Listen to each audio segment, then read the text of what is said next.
नमस्कार, वंदे मातरम।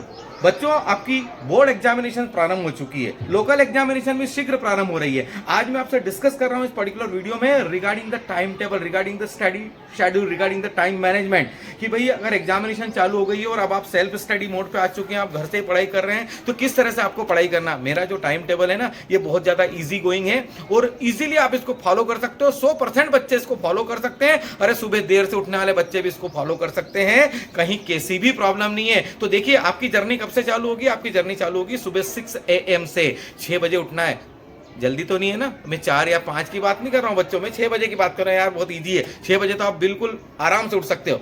6 से 7 पढ़ना नहीं है भाई, थोड़ा सा मॉर्निंग वॉक हो जाए, थोड़ा सा योगा हो जाए, थोड़ी सी एक्सरसाइज हो जाए, थोड़ा सा मेडिटेशन हो जाए, दिन की एक बहुत अच्छी शुरुआत हो जाए, ठंडी हवा का आनंद ले लिया जाए। तो 6 से 7 में आपको ये सब चीजों को मैनेज करना है और आपको यहां पर अब जो चालू करना है वो सीटिंग चालू करना है। यहां पर मैं जो फोकस करूंगा 3 से 4 सीटिंग पे फोकस करूंगा और जो मेरी सीटिंग रहेगी ना वो 3-3 घंटे की रहेगी। भाई मैं इस चीज को सपोर्ट नहीं करता हूं यार कि 45 मिनट 50 मिनट के बाद एक 5 मिनट का ब्रेक हो जाए, 10 मिनट का हो जाए, 15 मिनट का हो जाए। पता है क्यों नहीं करता हूं? मोस्ट ऑफ द एग्जामिनेशन जो आपकी होगी ना वो 3 घंटे की होने वाली है और 3 घंटे बच्चों आपको क्या चाहिए? फोकस्ड टाइम चाहिए, फोकस्ड आपका अटेंशन चाहिए, तभी जाके आप एक बड़ी सफलता को प्राप्त कर सकते हो। तो मेरा जो टाइम टेबल है ये कहीं ना कहीं इस कॉन्सेप्ट के ऊपर बेस्ड है कि 3 घंटे हिलना नहीं है यार, है ना, समझना मेरी बात को। तो पहला शेड्यूल, पहली सीटिंग कब से चालू कर रहे हो आप? सुबह 7 बजे से। 7 AM से आप चालू करो और 10 AM तक, 7 से 10 कर सकते हो ना। 6 से 7 में मैंने आपको पूरी तरह से फ्रेश कर दिया है। 7 बजे सुबह मैं आपसे बोल रहा हूं बेटा पढ़ने के लिए, तो 7 बजे से चालू करो, 10 बजे से पढ़ो। पहली सीटिंग आपकी होगी 3 घंटे की, फोकस्ड सीटिंग, कॉन्सेंट्रेट सीटिंग, 7 से लेके 10। Is that clear? अब 10 से 12 तक मैं आपको रिलैक्स कर रहा हूं। भैया नहाओ धो, लंच करो, घूमो फिरो, है ना, जैसा अपने आपको रिलैक्स करना है वैसा रिलैक्स करो। 10 से 12 आपके लिए फ्री। 2 घंटे सफिशिएंट हैं, पूरे सफिशिएंट हैं, पूरी बॉडी रिलैक्स हो जाएगी। अब हम आते हैं 12 बजे से। अब 12 से लेके 3, है ना भैया, अब सोने का नहीं है यार, ओके, सोना मत दिन में। ये 12 से 3 के टाइम को सही तरीके से यूटिलाइज करना है आपको। मैंने यहाँ पे स्टडी शेड्यूल इसलिए बनाया कि मैं नहीं चाहता कि मैं आपको 12 बजे और 1 बजे गैप दूं और आप सो जाओ। मैं तो चाहता हूं कि भाई अभी इतनी जरूरत नहीं, मैं रात में आपको सोने का समय पर्याप्त देने वाला हूं। तो यहाँ पे 12 से लेके 3 तक में आपको दूसरा सीटिंग लगाना है और वो जो सीटिंग रहेगा फिर से 3 घंटे का रहेगा। तो देखो बच्चों, आपने एक पहला सीटिंग कब लगाया था? 7 से लेके 10 तक, 3 घंटे पढ़ाई हो गई। दूसरा कब लगाया आपने? 12 से लेके 3 तक, फिर से 3 घंटे पढ़ाई हो गई 6 घंटे पढ़ाई। चलो वेरी गुड। अब हम आगे बढ़ते हैं। अब आपने 3 बजे तक पढ़ाई कर ली ना, अब भाई 3 से 5 फ्री। चाय पियो, कॉफी पियो, कुछ स्नैक्स लो, थोड़ा सा अपने दोस्तों के साथ बातचीत कर लो, थोड़ा सा फैमिली के साथ बातचीत कर लो, थोड़ा सा म्यूजिक सुन लो, थोड़ा सा घूम फिर लो। मोबाइल मत चलाना है, आप इसको छोड़ना है बिल्कुल। उस पर मत जाना कि थोड़ी देर हम मोबाइल चला लें और थोड़ी देर कोई गेम खेल लें या थोड़ी देर कोई शॉर्ट देख ले, थोड़ी देर कोई फनी वीडियो देख ले, वो नहीं करना है। तो भाई देखिए, 3 से लेके 5 तक बच्चों मैंने आपको फिर से रिलैक्स कर दिया, इजंट इट? 3 से 5 तक आप फिर से फ्री हो चुके हो। अब 2 घंटे के अंदर आप अपने हिसाब से अपना जीवन जियो, जो आपको बहुत बेहतर लगता है, जिससे आप री एनर्जेटिक हो सकते हो, वापस से आप फोकस्ड हो सकते हो। तो भाई देखिए, 2 सीटिंग हमने लगा ली बच्चों, 3-3 घंटे की, बिल्कुल फोकस्ड। 3 से 5 तक 2 घंटे हम फ्री हो चुके। अब देखो, 6 घंटे हमने पढ़ाई की और 4 घंटे फ्री है और 1 घंटा हमने योगा एक्सरसाइज भी करा है। 6 बजे से लेकर 5 बजे तक आ चुके हैं। 6 से लेकर 5 बजे तक में 6 घंटे पढ़ाई हुई है, 1 घंटे योगा एक्सरसाइज हुआ है और 4 घंटे रिलैक्स हुआ। बताओ क्या प्रॉब्लम है? किसी भी प्रॉब्लम में बिल्कुल आइडियल टाइम टेबल है, करने रघुवंशी का टाइम टेबल है, बहुत बेस्ट टाइम टेबल है, फॉलो करो, मजा आ जाएगा आपको बिल्कुल। अब 5 बजे के बाद अब मैं चाहूंगा बच्चों कि आप फोकस करना है, वापस से 3 घंटे का एक शेड्यूल बनाना है। फिर से बनाओ यार, 3 घंटे का शेड्यूल एक फिर से बनाओ। कौन सा शेड्यूल रहेगा? 5 PM से लेके 8 PM तक।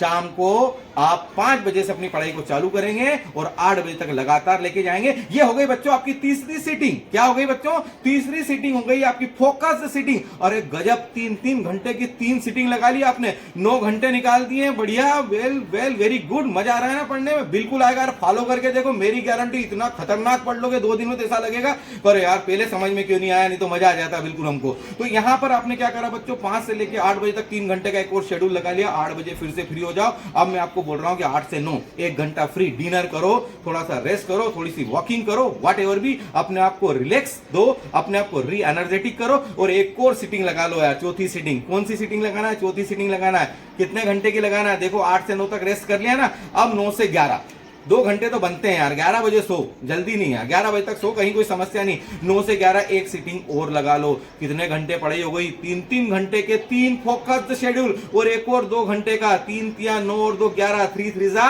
9 as well as +2 11 hours. 11 hours आपने स्टडी बहुत बेहतर तरीके से कर ली है। 11 बजे गो टू बेड और सो जाओ बिल्कुल रिलैक्स होके। खतरनाक पढ़ाई दिन में कर ली आपने, और उठना कब है? 6 बजे उठना है। कितने घंटे सो रहे हो? 11 से 12 और 12 से 6, 7 घंटे। साइंस के हिसाब से 7 hours is more than sufficient. पूरी एनर्जी आपके अंदर आ जाएगी। तो बताओ कैसे लगा मेरा टाइम टेबल? बिल्कुल सटीक टाइम टेबल है, बिल्कुल प्रैक्टिकल टाइम टेबल है, बिल्कुल आपको फेवर करने वाला टाइम टेबल है, और बहुत ज्यादा प्रोडक्टिविटी देने वाला टाइम टेबल है। बहुत ज्यादा समय मिलेगा आपको हर चीज के लिए, आप रिलैक्स भी रहेंगे और बहुत बेहतर तरीके से पढ़ाई कर पाएंगे। तो ये तो ओके बच्चों, अब हम बात करते हैं दूसरी। टाइम टेबल हमारा हो गया ना, अब हम बात करते हैं कि जो हमारा जो पढ़ाई का तरीका है। भाई देखो, अब आपको जो पढ़ना है ना, आपको अपनी बुक्स और नोटबुक इन्हीं की मदद लेना है। अरे यार अब बंद कर दो ये लैपटॉप से पढ़ना, ये मोबाइल से पढ़ना, कहीं ना कहीं ये प्रोडक्टिविटी को कम कर रहा है, आपको बार बार वर्चुअल वर्ल्ड में लेकर जा रहा है। आपको ऐसा लगता है कि हमको बहुत सब समझ में आ रहा है और हम बहुत बेहतर कर देंगे। देखो, बेहतर वही कर पाओगे जिसको आप पढ़ोगे। देखो, पढ़ने का कॉन्सेप्ट क्या होता है? सीधी सी बात है ना, किसी भी चीज को पहले ध्यान से पढ़ना पड़ता है, राइट? ध्यान से जब हम पढ़ते हैं तब वो चीज समझ में आती है, जब समझ में आती है तब हम उसको मन से हम लिख के देखते हैं। अब जब हमने ध्यान से पढ़ा, वो समझ में आया, उसको हमने मन से 1 या 2 बार लिख के प्रैक्टिस करी, ये परमानेंटली याद हो गया। समझ रहे हो कि नहीं समझ रहे हो? अब क्या होता है कि जब हम इसी चीजों को वर्चुअल प्लेटफॉर्म के ऊपर देखते हैं और सुनते हैं, वहां पर लिखते नहीं है, वहां पर पढ़ते नहीं है। अब उस केस के अंदर क्या होता है कि कहीं ना कहीं ये चीजें जिस तरह से आप तक पहुंचना चाहिए एग्जामिनेशन के लिए, बच्चों यकीन मानो वो उस तरह से पहुंचती ही नहीं है। तो मेरा ये निवेदन है कि आपके मनोरंजन के साधनों के रूप में यदि आप मोबाइल और लैपटॉप का लगातार प्रयोग अपनी पढ़ाई के दौरान, अपनी परीक्षाओं के दौरान कर रहे हैं, तो उससे बिल्कुल बचें, उससे आपको बचना ही है। और जो हमारा पुराना पैटर्न था ना, जो एक्चुअल में रियलिस्टिक है, उसी पैटर्न को आपको बहुत बेहतर तरीके से फॉलो करना है। क्योंकि ये डिवाइस जो है ना, ये आपको कहीं ना कहीं डिस्ट्रक्ट करेंगे, बार बार आपके ध्यान को भंग करेंगे, बार बार आप डाइवर्ट हो गए। और जो मैंने फोकस्ड आपको बोला ना कि भाई फोकस्ड पे जाना है आपको, तो ये आपको बिल्कुल भी फोकस नहीं रहने देंगे, कहीं ना कहीं समय बर्बाद होगा और रिजल्ट हमको नहीं मिल पाएंगे। तो प्लीज इस चीज का आप ध्यान रखें। अब तीसरी चीज, अब यहां पर आपको क्या करना है?